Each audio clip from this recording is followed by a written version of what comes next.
आपको बताता हूँ हुआ क्या था इसके अंदर कि राजीव जी कुछ बात छुपा गए, इसमें मैं आपको बताता हूँ।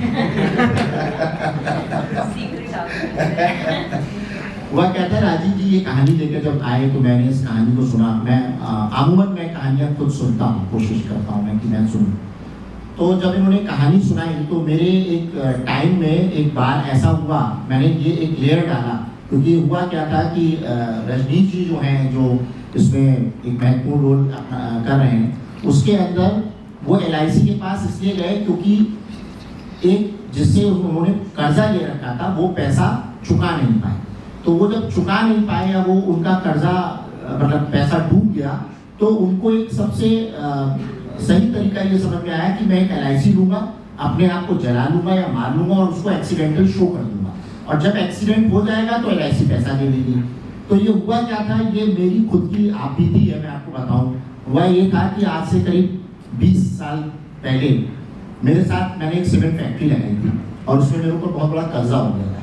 तो मेरे घर पे बहुत लोग पैसा मांगने आते थे, तो मुझे बड़ा बुरा लगता था। तो मैंने ये सोचा कि मैं 2 करोड़ की LIC पॉलिसी करा लेता हूँ और अपने आप को मार लेता हूँ, और मारने के बाद मैं इसको जो है मतलब इससे मेरे घर वालों के ऊपर कोई कबूल नहीं होगा और ये कर्जा किसी तरह छुप जाएगा। तो ये दिमाग में था, बट मैंने अपने बीवी बच्चों को देखा और मैंने कहा नहीं, गलत है, और मैंने हिम्मत नहीं हारी और मैंने वापस से उस चीज़ को स्टार्ट किया और मैं वहाँ पर आया। तो ये एक जो पॉइंट था ना, ये मन में था कि मतलब ये पॉइंट है। तो ये चीज़ का जो स्टोरी के अंदर एक लेयर जो डलवाया, जब राजीव जी LIC के ऊपर एक कहानी सुना रहे थे कि ये बैटिंग लगेगा, एक कोच है, ये ऐसे करेगा, तो मैंने कहा ये आप एक चीज़ डालो। तो जब मैंने उनको एक ये लाइन दी तो उसके बाद उन्होंने उसके आगे की कहानी बनाई कि कैसे उसके अंदर इन्वेस्टिगेशन होगा और वो कैसे पकड़ा जाएगा और वो कैसे उसके अंदर ब्लैकमेल करेगा और किस तरीके से विद्या जी या और भी जो लोग हैं वो किरदार उसको जुड़ेंगे। तो जो LIC एक उसके अंदर एक लेयरिंग है, जो मैंने आपको अभी जो बताया ना, जो एक छुपा हुआ जो सच है, जो राजीव जी को मैंने थोड़ा सा दिया। यार एग्जिट एक बहुत ही इंटरेस्टिंग थ्रिलर है और इसमें मेरा किरदार रवि का है। रवि एक स्ट्रेस से भरा हुआ क्रिकेटर है जो ऑब्वियसली अपनी वाइफ से सताया हुआ है, एंड इसका बेस्ट फ्रेंड है पिंटू, एंड उसके लाइफ में बेसिकली सिर्फ पिंटू और ये हैं जो मिलके कुछ स्कीमें बनाते रहते हैं। एंड अक्सर जैसा इन्होंने बाद में बताया भी आपको कि कुछ ऐसी चीज़ें होती हैं जहाँ ये तीनों मिलके कुछ ना कुछ तिकड़म लगाते हैं और हर बार कुछ ट्राई करते हैं नया कि किस तरह से लोगों के पैसे चुका पाएँ। लोगों में मेरा मतलब है ये जो है ये एक ऐसा लेडी डॉन प्ले कर रही हैं जिनका मैंने बहुत पैसा चुकाना है। तो बेसिकली उन्हीं से बचने के लिए हम लोग इस सीरीज़ में आगे पीछे भाग रहे हैं, एंड जो भी रवि करता है वो सब इसीलिए क्योंकि जानू जी के पैसे लौटाने हैं, मेरे भी और इसके भी 6.25 लाख। कौन से 6.25 लाख रुपए? मैं किसी को कुछ नहीं दे रही। ये सीरीज कब तक आ रही है, क्या कहना चाहेंगे दर्शकों से अपने फैंस? जी ये 11 जनवरी को रिलीज़ हो रही है, 11 जन को। सो मैं चाहता हूँ कि सभी दर्शक, सभी हमारे जितने भी एडमायरर्स हैं, जितने भी फैंस हैं, वो सब इसको देखें और आप सब भी प्लीज़ देखें। एंड आई होप कि जितनी हम लोगों ने मेहनत की है, जितनी मेहनत से इसको बनाया है, उतना ही प्यार मिले इसको, and people like it, and subscribe to Ullu and then watch it. Vindhya ma'am क्या कहना चाहेंगी, आपका किस तरीका का किरदार है और क्या कहना चाहेंगे? अब जैसा कि आप देख रहे हैं, बार बार जो कोच साहब हैं रवि जी, वो हर बार मेरी तरफ ही स्ट्रेस दिखा रहे हैं कि स्ट्रेस इनसे होता है, स्ट्रेस इनसे होता है। तो हाँ, मतलब ये सिर्फ इतना चाहती है कि इसकी पूरी ज़िंदगी जो है वो रवि के इर्द गिर्द घूमती है, और ये चाहती है कि रवि जो है वो बहुत पॉपुलर बन जाएँ, सोशल मीडिया स्टार बन जाएँ, और इसलिए बहुत सारी चीज़ें आप देखेंगे how funny she is. Situational comedy बहुत है, तो आपको सिचुएशन के हिसाब से बहुत हंसी आएगी। बहुत सारे सीक्वेंसेस ऐसे हैं जो बहुत ही हिलेरियस हैं। तो बस वो यही चाहती है कि ये थोड़े से सुधर जाएँ और बिल्कुल आज के ज़माने के बिल्कुल हो जाएँ, बिल्कुल कंटेम्प्रेरी, सोशल मीडिया ज्वाइन कर लें, लाइव जाएँ, अपने फैंस से बातें करें। बट ये मेरी बात नहीं सुनते, तो इनको बस इस बात का स्ट्रेस रहता है, और शैली को कभी स्ट्रेस हो ही नहीं सकता बिकॉज वो अपनी दुनिया में खुश रहती है और वो चाहती है कि बस ये स्टार होता है। और हाँ, रही बात, हम तीनों कुछ ना कुछ प्लान करते रहते हैं सो दैट हम कुछ ऐसा करें प्लान जिसकी वजह से हम इनको जो पैसे इन्हें देने हैं दे पाएँ। हमें इनसे बहुत डर लगता है तो और बहुत ही क्यूटली हम इनको जानू जी बुलाते हैं, और इनकी बड़ी ये आती हैं बिल्कुल अपने 3-4 लोगों के साथ, हमें धमका के चली जाती हैं। तो हमारी कोशिश रहती है कि बस किसी तरीके से वो करना है, and that's the twist and turn in the story जो होती रहती है, एंड वही सिचुएशनल कॉमेडी लाती है सीरीज़ में. मैम क्या कहना चाहेंगे आप? कहते हैं कि एक आदमी की ज़िंदगी में जितना स्ट्रेस होता है वो औरत की वजह से होता है, और यहाँ पे 3 औरतें हैं जिनकी वजह से स्ट्रेस हुआ था. तो जानू का ऑब्जेक्टिव है बेसिकली उसको अपने पैसे वापस चाहिए जो उन्होंने उधारी ले रखे हैं करोड़ों में, और वो उस पर इंटरेस्ट उनको चढ़ाती जाती है, जिसकी वजह से फिर ये जो भी अपनी सुसाइड का नाटक करते हैं. इंटरेस्ट भी 200% का है, 200 तो इसलिए कम नहीं है. बहुत. आपका हो तो 300 कर दो. नहीं मिल जाएगा आपको तो 200. यही ओवर एंड ऑल यही कैरेक्टर है, एंड बहुत ही इंटरेस्टिंग कैरेक्टर है, एंड मुझे बहुत मज़ा आया प्ले करके. अपर्णा जी क्या कहना चाहेंगे? तो जैसे कि इन लोगों ने ऑलरेडी बताया कि इनका प्लान तो बहुत अच्छा है, लेकिन जब ऑडियंस को पता होता है कि ये लोग कुछ प्लान करे तो ऑडियंस ये भी देखना चाहते हैं कि कौन ऐसा है जो इनके प्लान को एक्चुअली क्रैक कर पाएगा, जो कि मैं हूँ, smarter than all of them. तो प्लान तो इन लोगों का काफ़ी अच्छा है, लेकिन मैं और अर्जुन जो मेरे राइट हैंड प्ले कर रहे हैं, आई थिंक वो काफ़ी एडमायर करते हैं जेनी मैम बोलकर. तो हम लोग इस एक्चुअली पूरे केस को सॉल्व करते हैं, इनकी स्मार्टनेस, इनकी एक्टिंग, सबको पकड़ते हैं. और अगर मैं अपने कैरेक्टर के बारे में बोलूँ तो ऑफकोर्स मैं ये सब सॉल्व कर रही हूँ, लेकिन मेरा तरीका बहुत ही डिफरेंट, बहुत ही कूल है. ये कैरेक्टर बहुत ही अमेजिंग निकल कर आया है, लिखा बहुत अच्छा है.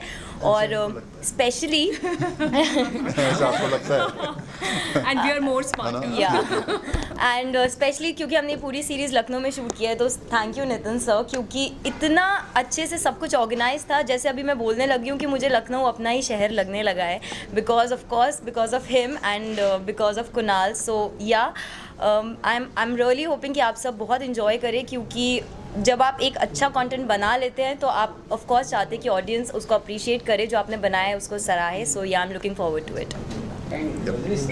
थोड़ा मेरा सवाल आपसे है, किस तरह का कॉन्सेप्ट है, क्या है पूरा बताइए. सर ये एक न्यू एज कंटेंट है बेसिकली, जो कि जैसा मैंने पहले भी बताया कि सूडोसाइड एक शब्द है, उसके ऊपर बेस्ड है.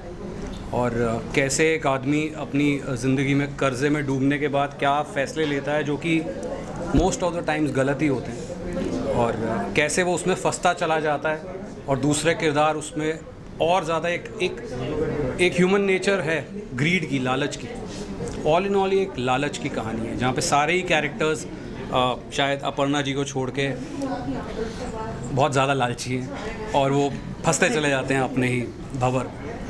ये कहानी है. क्या मैसेज ये सीरीज क्या मैसेज देना चाहती है लोगों को? सर मैसेज अगर लेने वाली बात है तो यही है कि एक्चुअली मैसेज देती भी है कि एंड में, of course I can't reveal the end, but इसका जो ये जो ग्रीड है इसका and can not be good. तो ये ही मैसेज है शो का, जहाँ पे जो उसका बेसिक मुद्दा है ग्रीड, उससे कैसे बचा जाए या क्या नहीं करना चाहिए. इट्स अबाउट दैट ऑल्सो, अगर आप मैसेज उसमें से लेना चाहें तो.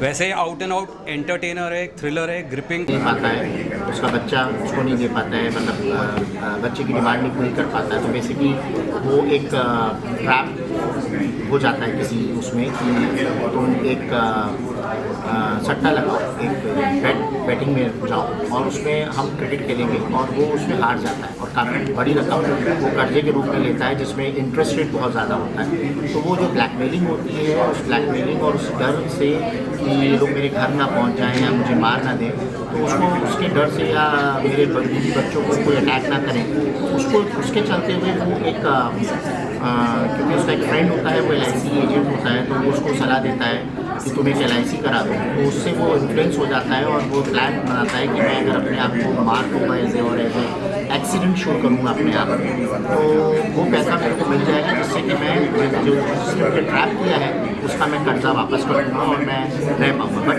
वो कहीं ना कहीं चीज़ें LIC के उसमें या किसी उसमें आकर के फंस जाती हैं और उसमें काफ़ी उनको नुकसान होता है. चीज़ें, उसकी जो वाइफ होती है उसको पैसा मिल जाता है ऑफ कोर्स, क्योंकि हस्बैंड मर गया है, और वो पैसा मिलने के बाद वाइफ के जो तौर तरीके होते हैं वो एकदम बदल जाते हैं। मतलब आप देखेंगे तो घर में जो चीज़ खाने को नहीं है वहाँ बड़े 55 इंची 65 इंची कलर टीवी आ रहा है, घर का पूरा रंग रोगन हो रहा है, तो कई चीज़ें चेंजेस दिखाती हैं। बट वो कहीं ना कहीं LIC की एक बैक एंड पर एक इंक्वायरी चल रही होती है, जिस इंक्वायरी के थ्रू मालूम चलता है, और उसमें एक ब्लैकमेलर भी आ जाता है जिसको ये बात पता लग जाती है कैसे। तो वो चीज़ जो होती है उससे वो धीरे धीरे चीज़ें स्टोरी खुलती है, और लास्ट में इसका एंड बड़ा ही अलग तरीके का है, काफ़ी लेयर्स है इसके अंदर। तो वो आपको जब आप देखेंगे, मैं इसको रिवील नहीं करना चाहता हूँ, जिसे ऑडियंस देखे, आप लोग देखें तो आपको पता है। ये सीरीज कब तक आएगी, कभी रिलीज हो रही है? 11 जनवरी। क्या कहना चाहेंगे आपके? ये 11 जनवरी को हो रही है। आज ट्रेलर हम लोगों ने सब आप लोग को दिखाने के बाद हमने सोशल मीडिया पे भी सब जगह डाल दिया है, प्रमोट कर दिया है, और ये 11 जनवरी को 2022 में 4-5 दिन बाद रिलीज़ हो जाएगी। तो ये आपको टोटली अपना उल्लू ऐप पे दिखाई देगा आपको, तो आप लोग देख सकते हैं इसको। लोगों से क्या कहना चाहिए? और उल्लू ऐप और अभी कौन कौन सी सीरीज ला रहा है? उल्लू ऐप अभी बहुत सी सीरीज ला रहा है। अभी 7 सेंस प्रोडक्शंस में कलवा एक मूवी आ रही है, सबसे बड़ा रुपया आ रही है, वो भी एक नए जॉनर में है। कलवा एक हॉरर है, उसमें भी कुछ बड़े आर्टिस्ट हैं हमारे, और सबसे बड़ा रुपया है वो बैंक रॉबरी पर है। तो ये तो दो यही सेम प्रोडक्शन ही कर रहा है। दूसरा इसके अलावा हम एक सुरंगा बना रहे हैं, और जो जिसमें फ्रेडी दारूवाला है, और ये ईशा कोप्पिकर जी हैं, श्वेता तिवारी की, शाहबाज खान की एक हम लोग ला रहे हैं शुक्ला वर्सेस त्रिपाठी, उसका नाम कुछ चेंज होगा, जिससे टेंटेटिव नेम फिलहाल के लिए। इसके अलावा 6X एक हम मूवी ला रहे हैं जिसमें 19 कैरेक्टर्स हैं, सब नोन हैं, फिल्मों के हैं, सीरियल्स के भी हैं, वो भी हम ला रहे हैं उसके अंदर। इसके अलावा एक अभी हम लोग प्रिंस और युविका चौधरी की एक मूवी हमारी आने वाली है, वो जो शुरू हो चुकी है, बट उम्मीद है कि वो शायद 20 साल में ही आ जाएगी, शुरू हो चुकी है, तो ऑफकोर्स मार्च अप्रैल तक वो भी हम दे देंगे।